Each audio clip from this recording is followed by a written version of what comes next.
Right, so today we're going to be taking a deep dive into a fantasy world. Oh, cool. So we've got some excerpts here from King of Crows by Cole Hopkins. Yeah. And let me tell you, this book, it looks wild just from reading these snippets. Oh, wow. I am very interested to see where this is going to go. Mm-hmm. So I guess we can start off by saying we're in this land called Harth, right? Okay. And it's not your typical fairy tale setting. You know, there's Right. lots of political intrigue, ancient magic, Mm-hmm. brutal wars going on. Yeah. It's pretty intense. Yeah, it's interesting how it's, Yeah. it's not just like, good versus evil or anything. It's like all these different factions. Like you've got the crows and the wolves and the lions, Right. the scorpions and the purists, and Yeah. they all have their own thing going on. Yeah. It's hard to know who to trust. Totally. Yeah. Yeah, and then there's the Ain, Right. this vast and treacherous sea Oh, yeah. that seems to play a huge role in everything going on. Yeah. I mean, there's even like a giant sea monster I know, right? lurking out there. Oh, it's so cool. And then you've got the 10,000 steps. Oh, yeah. This massive stairway carved into a cliff face. Yeah. You really get a sense of the scale and history of this world. I know. It's like he just throws in these little details that make it feel so real, like a place that's actually been around for like centuries. Yeah. And speaking of complex, we got to talk about Grimm. Right. This guy, he's like, He's an assassin, but... yeah, but he's not your typical like cold-blooded killer. No. You know, Well, there's more to him. He's got this mysterious past. Yeah, like what's his deal? Yeah. Like where did he come from? We know he's connected to the Wolf Legion somehow. Yeah. Maybe even like a lost love or something. Yeah. There are these little hints of like compassion Mm-hmm. where he actually shows that he has some depth. Right. It's like he's this brutal warrior, but Yeah. there's this sense that he doesn't really like what he's doing. Right. Yeah. And he's haunted by something. It makes you wonder what happened to him. Yeah. Like what made him this way? Right. Is there any chance for redemption for someone like that? Well, I guess we'll have to keep reading to find out. I guess so. But let's not forget about Princess Octavia. Right. She's the rightful heir to the throne, Mm-hmm. but she's not your typical pampered princess. No kidding. She's got some power. Yeah, she's powerful, but it seems like she's not sure what to do with it. Yeah, she's hesitant, like Yeah. almost afraid of her own abilities. Right. And then there's this mysterious connection she has with Ansel. Yeah, who's Ansel? This young boy that seems to be Right. more than just a companion to her. Mm-hmm. Like there's this deeper connection between them. Yeah, like what's going on there? Right. That's interesting. Yeah. Yeah. And you can't talk about Octavia without mentioning like Right. the political turmoil surrounding her. Yeah, it's not just about claiming the throne. Yeah. It's about navigating this crazy world. Right. Of shifting alliances and power plays. Exactly. Yeah. And that's where characters like Rhoric Amir come in. Who's that? He's the steward. Oh. Yeah. And he's definitely not playing by the rules. Oh, no. He's got his own ambitions, and he's willing to do whatever it takes to Mm. get what he wants. Okay. And then there's Captain McCrank, Who's that? this pirate captain who seems to be playing both sides. Oh, really? Yeah, you get the feeling that no one is quite what they seem in this world. Oh, that's so cool. Yeah. I love that. Let's not forget about the magic. Yeah. Like, there's this whole system of oracles Right. who can see glimpses of the future. But it's not always clear what they mean, right? Right. Their visions are often cryptic and Yeah. open to interpretation. Mm-hmm. And then there's Sweela Payne, Who's that? this mad mercenary who's like Oh. plagued by a curse. What happened to him? Right. It really hints at Yeah. a darker side to magic. Right. It's not all like, you know. Wands and sparkles. Right. There's some dark stuff too. And then you've got these divine opulence. Oh, yeah, I read about them. Yeah. They're so creepy. They're ancient and deadly warriors. Yeah. Bound to some unknown purpose. Yeah, like who made them and I know. what are they doing here? Right. It's I all know. very ominous. Yeah. But okay, so we've got this really intricate world, Yeah. complex characters, Mhm. and hints of some seriously dark magic. Yeah. What really got me hooked Yeah. was the glimpses into Grimm's past. Okay, what do you mean? Like there's this one scene where he's reflecting Yeah. on the death of this young Legion warrior, Oh. Coup, Okay. and you can see the guilt just eating away at him. Yeah. And that's what I think makes Grimm so compelling. Right. Like he's this ruthless assassin, Mm-hmm. But he's not without a conscience. He's not a monster. No. Yeah. He's made mistakes, and he carried the weight of those actions with him. Yeah. It makes you wonder if someone like that can ever really change, you know? Yeah, find redemption. Yeah. And then there's this scene with Octavia where she's like facing off against this mysterious armored warrior. Okay. And she's pushing her powers to the limit. Wow. And you can tell that wielding that kind of power, it comes at a cost. Oh, yeah. Like, it's not easy for her. And it's not just about her own survival either. No. Like, she's responsible for the fate of an entire kingdom. Right. The weight of the world is on her shoulders. Yeah, she's constantly walking this tightrope, you know? Yeah. Trying to balance her own doubts with the expectations of her people. That's got to be tough. Yeah. And speaking of doubts, there's a lot of mistrust going around in this world. It seems like nobody trusts anybody. Right. Like you can't tell who's being truthful, who's manipulating everyone for their own gain. Right. And that's what makes King of Crows so captivating. Yeah. Like you're constantly trying to figure out who to trust. Who's the bad guy? Right. Yeah. Who's pulling the strings. It's like a big puzzle. Yeah. Where you're not sure what the picture is. Right. And just when you think you've got a handle on things, Hopkins throws in another twist. Oh, no. Like the reappearance of Hiram. Oh, who's he? This legendary warrior who was thought to be dead. Oh, wow. His return really shakes things up. Okay, so like he's back and everybody's freaking out. Right. You know, it's going to have major consequences. Yeah. For everyone involved. Well, I can't wait to see what happens next. Me neither. So exciting. Okay, so we've talked about like Grimm's internal struggles, Octavia's challenges, the web of political intrigue. Yeah. But we haven't even scratched the surface of all the different factions. Yeah, tell me about them. Okay, so you've got the Crows, who were once this like mighty legion. Okay. But now they're all like fragmented and disillusioned. What happened? Like some of them are still loyal to the crown. Yeah. But others have turned to like darker paths. Oh, no. And then there's the Wolf Legion.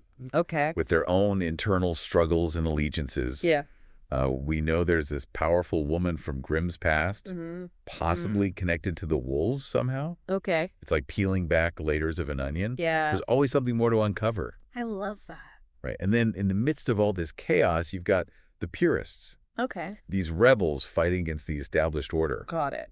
But even they're not a united front. What? Like the excerpts mention this one purist leader named Yoram. Okay. Who seems to advocate for like a less violent approach. Oh, really? So even the rebels have different opinions on how to do things. Right. Wow. It makes you wonder if there are like factions even within the rebel group. Yeah, that's fascinating. Yeah, it's a world where allegiances are constantly shifting. It's hard to know who's really on your side. I know, right? And then to add to all of that, you've got all these rumors and half-truths circulating around. Like what? Well, like the story of the massacre of Thonde. Oh, yeah. Some people believe that Grimm single-handedly slaughtered countless seasoned fighters. Really? But others dismiss it as just like purest propaganda, you know? Okay. And then there's the mystery surrounding the death of Rhoric Amir's sister. Oh, yeah. Malia. What happened to her? Well, was she betrayed by her own allies? Oh. Or was it the work of the sea monster? Oh, my gosh. We don't know. That's crazy. It's like trying to solve a puzzle. Right. Where the pieces keep changing shape. Yeah. And that's not even considering like the impact of Harth's environment on this whole power struggle. Yeah. You know, we've got the treacherous Ein with its lurking sea monster. And then the imposing 10,000 steps hinting at some ancient and powerful force. Oh, okay. Like the world itself is another character in this story. You know, a force to be reckoned with. Right. It's clear that the environment itself plays a role in shaping the lives of the characters and the course of events in Harth. Yeah, it's like both nature and magic are working together. Yeah. And the line between the two can be pretty blurry. Totally. Like they're intertwined in this world. That's so cool. Yeah, it's a world where both nature and magic hold sway and where sometimes it's hard to tell where one ends and the other begins. It's like they're one and the same, almost. Yeah. Yeah. So that's kind of like a brief overview of what we've got going on in King of Crows so far. Yeah, this is awesome. Yeah, I can't wait to see what happens next. I know, it's going to be a wild ride. Yeah, I'm hooked. Me too. And the way he, like, uses flashbacks, you know, to show us these pivotal moments in Grimm's life, it adds so much depth to his character. Right. Like, you really start to understand how he became this, like, hardened warrior. Right. It's not just like he was born that way. Yeah, like, he had to go through some stuff. Right. Yeah. Like that scene where we learned about his training with the Venetian monks. Oh, yeah. They were brutal. They basically turned him into a weapon. You know? Oh, I know. It's crazy. Teaching him to use anything and everything to his advantage. Yeah. Even his own cloak. Like, it's brutal, but it explains his incredible fighting skills. Right. Like, they made him into this, like, super soldier almost. Yeah. And then he, like, takes what they taught him and turns it against them. Right. He's not just going to be their puppet. Yeah. He's not a puppet. No. And speaking of strong-willed characters, there's this mysterious woman, Eriana. Oh, yeah. Who seems to have, like, a past connection with Grimm. Oh, really? Yeah, and she's a skilled warrior in her own right, even commanding a legion of her own. Okay. The Wolf Legion, no less. Oh, wow. So she's like a major player. And it sounds like she's trying to unite different factions against the ruling powers. Okay. Like her alliance with the Shadomurian warrior Saefong. Saefong. Yeah. Who's that? It suggests there's like a whole other level of political maneuvering going on that goes beyond just what's happening in Harth. Right. Like there's a bigger picture that we don't even know about yet. Exactly. Yeah. And Saefong is another character who's shrouded in mystery. Yeah. Like he's incredibly skilled, almost superhuman in his abilities. Yeah. And he seems to operate on like a whole different level. Like he's got his own code. Right. Like driven by a code of honor. Right. That's both fascinating and terrifying. Yeah. I mean, he calls Grimm like a rabid Harthian dog. Oh, wow. That's not exactly a friendly greeting. No, not really. But I think that speaks to this clash of cultures and ideologies that Hopkins is exploring in the book. Like Saefong represents this ancient way of life. Okay. This warrior tradition that's almost extinct in this world. And he sees Grimm as like a symptom of Harth's decay. Oh. A product of its corruption. Interesting. Right. So they're like total opposites. Yeah. Yeah. And let's not forget about the mystery surrounding Octavia's parentage. Oh, yeah. Like, we learned that her mother wasn't a fan of the gladiator games. That was weird. Which seems odd for someone in her position. Right. Makes you wonder if there's more to her lineage than meets the eye. Yeah, like what's the secret? Right. Yeah. Like, is she really who she thinks she is? That's so cool. Right. I love these mysteries. And then there's that whole sequence where Octavia and her companions are exploring this ancient sunken city. Oh, yeah, Heatha. Heatha.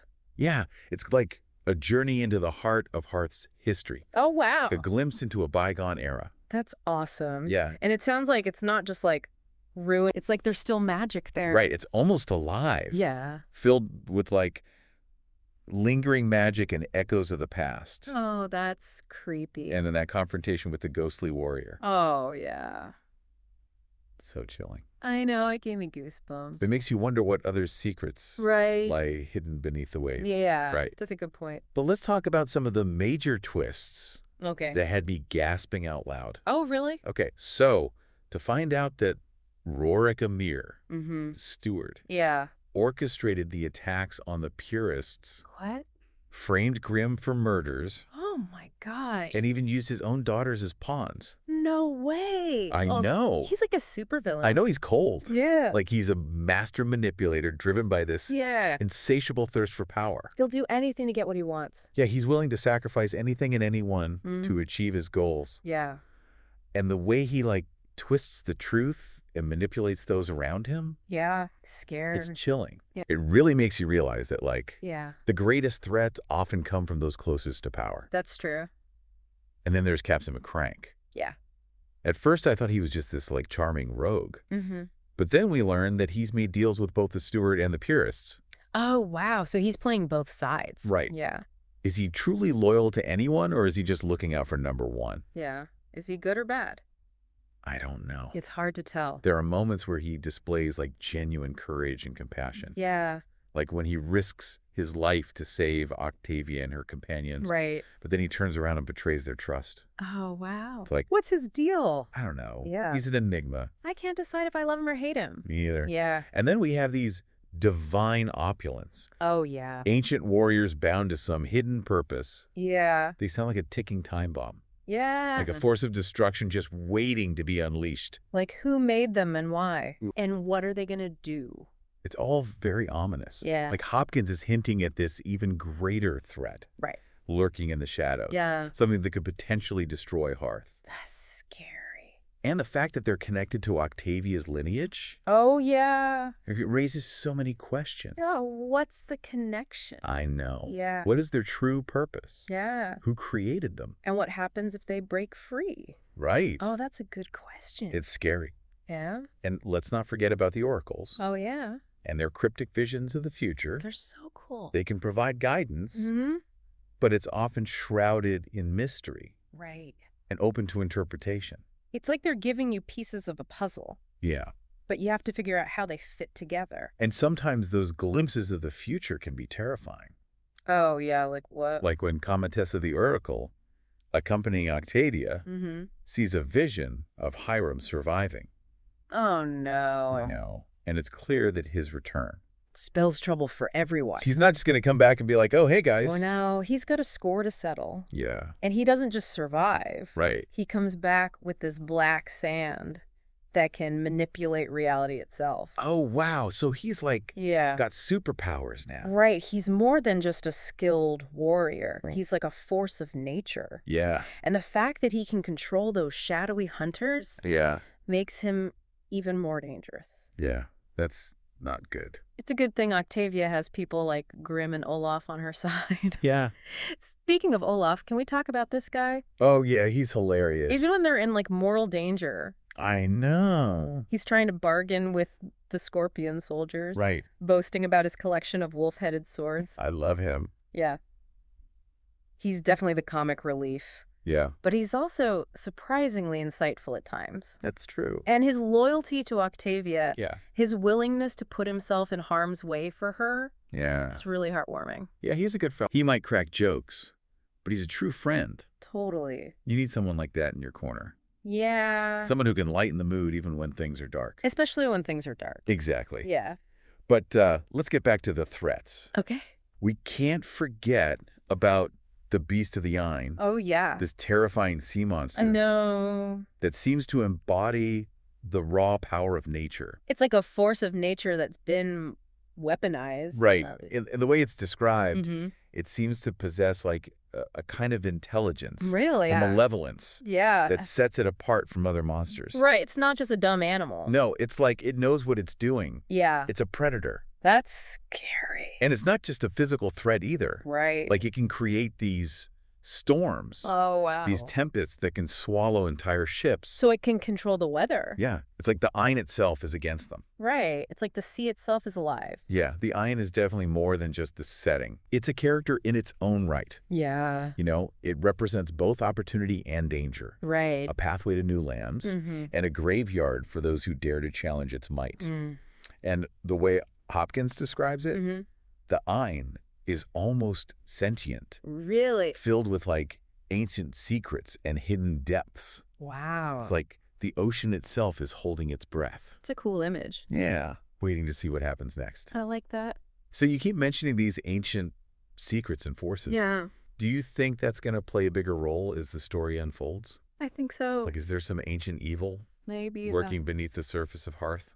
I don't know, but it seems like there's something going on. Yeah, like all these different factions are vying for control. Right. But it feels like they're all pawns in a much larger game. Yeah, like they're all dancing to a tune they can't hear. Right. Yeah. And the fact that all those forces seem to be tied to Octavia's lineage. Right. It makes her role even more crucial. Yeah. Yeah. She's at the center of it all. It feels like she's at the center of something much bigger than herself. Definitely. Yeah. And it's not just about her powers. You know, it's about her choices, her leadership. She has the potential to either restore balance to this world or unleash unimaginable chaos. Yeah, it's a lot of pressure. I know. For one person to bear. Yeah. But from what we've seen in these excerpts, she's got a core of strength and compassion that might just be enough to see her through. Yeah, I hope so. Me too. She seems like a good person. Yeah. Yeah. And she's not alone. Right. She's got grim Olaf. And more people are joining her side. Yeah. Yeah. A growing number of allies who are willing to stand by her side. That's good. The question is, will it be enough to face the darkness that's coming? That's the big question. Yeah. I can't wait to find out. Yeah, it feels like we're building towards something huge. Well, like all these different pieces, all these different threads, they're all going to come together. Like the political intrigue. Right. All the personal struggle. Yeah, it's all going to come to a head. Yeah, like in some epic showdown. Exactly. It's amazing how he does that, you know? Yeah. Like weaving all these different elements together into one cohesive story.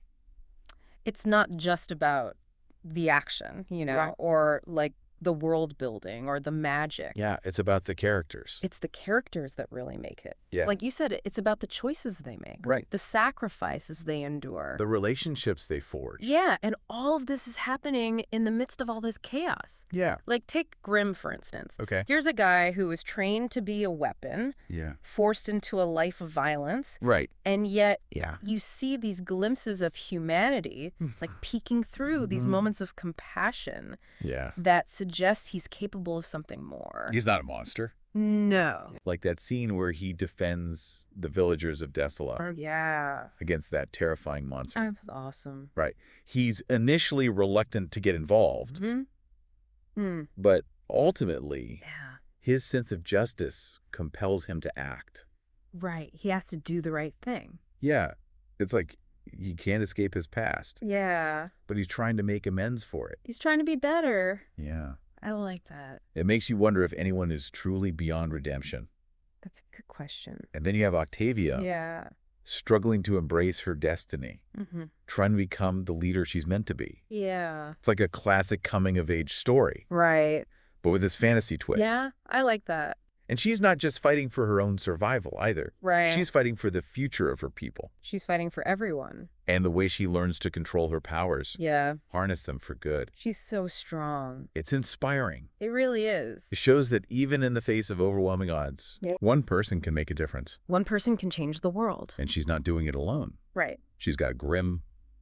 Olaf. Yeah. The bond between them. Yeah. It's a testament to the power of friendship and loyalty. They really care about each other. They support each other. They challenge each other. Yeah. And they ultimately help each other grow. It's really sweet. It reminds us that even in the darkest of times, we're not alone. There's always someone there for you. Right. There are people who care about us. People who will fight for us. Yeah. People who will help us find our way. Exactly. It makes you think about the people you have in your own life. You know, the ones you can count on when things get tough. The ones who always have your back. And speaking of tough, there's this constant tension in King of Crows. Yeah. Between order and chaos. Right. You've got the established powers trying to maintain control. Yeah. And then the purists and these other factions who are fighting for change. It's like the old versus the new. Right. It's a classic struggle. Yeah. Between those who cling to tradition and those who want to break free from the shackles of the past. Freedom. And Hopkins doesn't shy away from the moral ambiguities on both sides either. Right. Like, there are moments where you sympathize with the rebels. Yeah. But then you see the brutality they're capable of. Yeah, they're not all good. Right. Yeah. And then you have characters like Elbron. Oh, yeah, the Lion Commander. He represents the old order. Right. But he's not without honor or compassion. Yeah, he's not a bad guy. No, like that scene where he confronts Eriana. Oh, yeah. The Wolf Commander. Yeah. They're both skilled warriors. They both believe in their cause. Right. But they have very different visions for the future of Harth. Yeah. It's a reminder that there are multiple perspectives, you know, multiple truths. Nobody's totally right or wrong. Right. In any conflict. It's complicated. And the choices made by individuals can have a ripple effect. Right. Shaping the destiny of nations. Yeah. One person can make a big difference. And sometimes those choices require great sacrifice. Yeah. Like there's that scene where Grimm is forced to kill Mrs. Winfrey. Oh, yeah. The woman who had been caring for him. I know. And he does it out of mercy. Right. To spare her from a worse fate. He didn't want her to suffer. It shows that even in a world of magic and monsters, it's often the human choices that carry the most weight. It's about the choices we make. Right. Yeah. But amidst all the darkness, Hopkins manages to inject moments of humor. Yeah. Like that scene where Olaf, oh, yeah. even though he's in mortal danger, right. tries to bargain with the scorpion soldiers. I love that scene. Boasting about his collection of wolf-headed swords. I know, it's so funny. It's so absurd. Yeah. And it perfectly captures his character. Right. Like his ability to find humor. Yeah. Even in those dire circumstances. Yeah. He always looks on the bright side. You need that, you know? You need someone like that. Someone who can lighten the mood. Yeah. Even when things are dark. Laughter is the best medicine. Right. Yeah. So after diving into all of this, yeah. what would you say is like the most compelling aspect of King of Crows? Oh, that's a tough one. Is it the action? I mean, the action's great. The characters. The characters are awesome. The world building. The world building is amazing. Yeah. I think for me, it's the mystery. Oh, okay. Like all the unanswered questions. Right. You know, you get these glimpses of something bigger, some ancient power that's influencing everything. Right. But we don't really know what it is yet. It makes you want to keep reading. Yeah. I need to know what happens. Exactly. And I think that's what makes this deep dive so successful. Yeah. We've piqued your curiosity, given you a taste of what King of Crows has to offer. Right.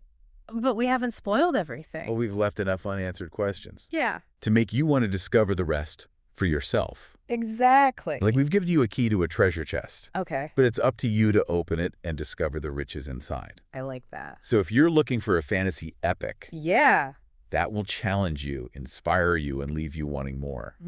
I highly recommend checking out King of Crows by Cole Hopkins. It's so good. Trust me, it's a journey worth taking. You won't regret it.